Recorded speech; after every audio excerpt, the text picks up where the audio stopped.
안녕하세요. 포유 환율연구소입니다. 오늘 주제는 2022년, 내년이죠. 2022년에도 외국인 투자자 매도는 지속될 것이다 라는 주제를 가지고 나왔습니다. 원래 외국인 투자자들이 아마 9월 말까지는 30조 원 이상 매도를 할 것으로 예상이 됩니다. 이 금액은 2008년 이후 가장 많은 금액입니다. 2008년에도 2007년에 거의 또 한 20조 매도를 했거든요. 2008년에 한 53조 매도를 했지만은 또 2006년에도 매도를 했어요. 근데 원래 들어와서 외국인이 이제 약 30조 원 이상을 매도를 한 것도 같은 맥락으로 봐야 되지 않을까 싶습니다. 왜 그러냐면요. 경제 환경을 보면 얼추 비슷하게 돌아가요. 2008년에는 미국에서 문제가 생겼잖아요. 리만 사태. 근데 이번에는 중국에서 문제가 생길 것 같다는 거예요. 내년에. 그게 이제 뭐 요 근래 흥다그룹의 파산설, 그 부채 규모만 흥다그룹만 약 한 2조 위안 되니 우리나라 돈으로 환산하면 환율이 시시각각으로 변하긴 하지만요. 340조 원 정도 되는 빚이거든요. 문제는 흥다그룹만 그렇느냐는 거죠. 아니라고 보거든요. 왜냐하면 중국이 지난 10년 이상 부동산 중심으로 성장했어요. 또 그리고 그 지난해 KBS 특집으로 다룬 그 유령 도시 약 한 6,500 내지 6,400만 세대. 이거는 2015년 이후에 집중적으로 발생했고 실제로 건설 공정 기간 있잖아요. 건설 기간을 빼면 2017년부터 본격적으로 증가한 거예요. 그러니까 이제 그 내년부터 본격적으로 오를 거라고 보는 이유입니다. 왜냐하면 한 2년, 3년은 앞에 벌은가 버틸 수 있잖아요. 일반적으로. 근데 이제 지금부터는 내년부터는 이제 종업 월급도 주기 힘든 구조가 나올 거예요. 흥다 그룹뿐이 아니라는 거죠. 나머지 부동산 관련 업체들이 다 내년부터는 직원들 월급도 주기 어려운 상황이 될 거다. 그런데 흥다그룹에 근무하는 직원만 약 한 300만 명 얘기하거든요. 그런데 다른 그룹까지 합하면요 3천만 명 정도가 된다는 얘기죠. 그 간접적으로 미치는 영향까지 포함하면 내년에 중국 경제는 진짜 배기 어려울 거다. 그래서 제가 내년에도 외국인 투자자들은 올해처럼 더 매도할 거다. 오히려 금액이 늘어날 수 있어요. 올해는 35조 원 정도 매도했다면 내년에는 50조 원 이상 매도할 확률이 높다는 얘기를 지금 하고 있습니다. 그 다음에 이제 주식시장은 여러분 잘 아실 거예요. 과거 정보보다는 미래의 상장 기업 환경을 선반영합니다. 그러니까 지금 현재 중국 경제 불확실성이 흥다그룹 파산설이 이제 나도는 정도지 지금 파산한 거 아니잖아요, 아직까지. 그런데 이제 문제는 중국 정부가 이 흥다그룹을 어떻게 처리할 것이냐는 거죠. 그런데 흥다그룹 뿐이라면 문제될 것이 없어요. 의사결정이 쉽다라는 거죠. 그런데 중국이 지난 10년 이상 부동산 중심으로 성장해 왔기 때문에 이런 기업이 많다라는 거예요. 내년 되면 이제 더 많아진다는 거예요. 그러면 중국이 정부가 이제 기업의 부실 채권을 전부 다 떠안아야 되거나 아니면 금융회사가 부실 금융회사로 발전한다는 거죠. 그래서 심각하다는 거죠, 이게. 그러니까 미래의 상장기업 환경을 반영하는 것이 주식시장이다. 그렇다 하면 올 4분기부터 본격적으로 포트폴리오 구성을 바꿀 거다. 기업들이 중국에 대한 비중을 축소하거나, 그죠?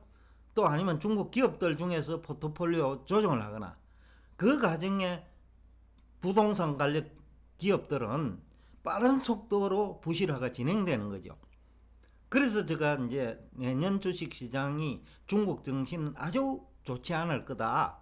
그렇다 하면 중국 경제가 안 좋다는 얘기인데 우리는 중국에 대한 수출 비중이 높잖아요. 그리고 중국의 영향권에 있는 아시아 그러니까 홍콩이라든지 대만이라든지 말레이시아라든지 인도네시아 등등의 경제에도 부정적인 영향을 주기 마련이라는 거죠. 그래서 내년은 중국 증시가 제일 안 좋고, 그 다음에 한국도 거기에 영향권에 있으니 아시아에 신흥국이 많잖아요. 그죠? 아시아 경제도 상당히 어려울 거다. 그래서 이제 내년에 좀 올해보다 외국인 투자자의 매도가 많을 거다. 나아가 지금 우리 정시에서는 내년은 또 아름답다, 주가지수 4천 간다, 이 얘기 하잖아요. 그게 현혹되지 말라는 얘기를 지금 하고 있습니다. 그 다음에 이제 우리가 원래 주가 수익률을 한번 봐야 되는데 18배까지 떨어졌어요. 이것이 그러면 대부분의 기업이 평균적으로 좋아져 가지고 18배까지 떨어졌느냐, 아니면 삼성전자라든지 하이닉스라든지 소수의 기업이 그 수익률이 아주 좋아가지고 평균적으로 좋아 보이는 것처럼 보이느냐는 거죠. 제가 볼 적에는 후자거든요. 소수 기업 한 100여 개 내지는 50개 기업은 좋고 나머지는 안 좋은데, 그 좋은 기업이 자본 규모도 크다 보니 평균적으로 좋아 보인다는 거죠. 이거는 굉장히 중요한 얘기거든요.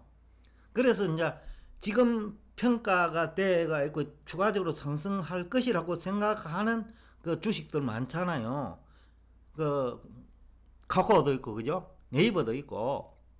근데 네이버나 카카오도 미국의 구글이나 애플과 비교하면요, 그 PR이 높거든요. 훨씬 높아요. 2배, 3배 높다는 거죠. 그런데 우리 메타버스라고 얘기를 하는데, 그것이요, 땅이 없으면 건물 못 짓잖아요. 그죠? 근데 땅을 가지고 있는 기업이 구글이고 애플이란 말이에요. 그러면 결국 수익은 땅을 가진 사람이 다 가져가는 거예요. 왜? 땅이 없으면 그 건물을 못 짓기 때문에. 건물은 경쟁적으로 지을 수 있다고요. 땅이 있으면. 근데 땅 소유주가 어떻게 보면 원천적인 그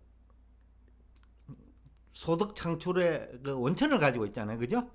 그렇기 때문에 네이버라든지 카카오는 장기적으로 보면 고평가되어 있다.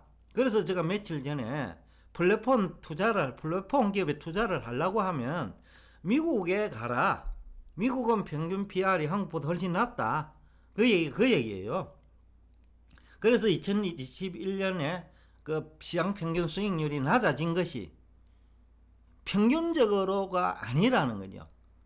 말은 평균이지만 한 80%는 그 어렵다는 겁니다. 어려운데 20%가 좋아진 거예요. 그럼 80%는 나빠질 거예요.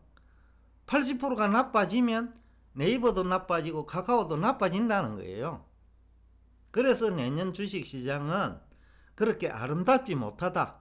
그래서 내년에도 외국인 투자자들은 올해보다 오히려 더 많이 보유주식을 매도할 것이다 라는 얘기를 하면서 오늘은 여러분과 대화를 여기서 마치겠습니다. 결국 내년에 주가지수 하락 압력이 크다라는 거예요. 올해보다 더 크다는 거예요. 그러니까 조심조심 하시라. 몇 개 종목이 좀 많이 올랐다가 내린다고 해서 기술적 반등을 노리고 들어갔다 가면 큰일 날 수 있다라는 얘기를 합니다. 오늘도 끝까지 들어주셔서 대단히 감사합니다. 다음 시간에도 차별화된 정보를 가지고 여러분을 찾아뵙겠습니다. 감사합니다.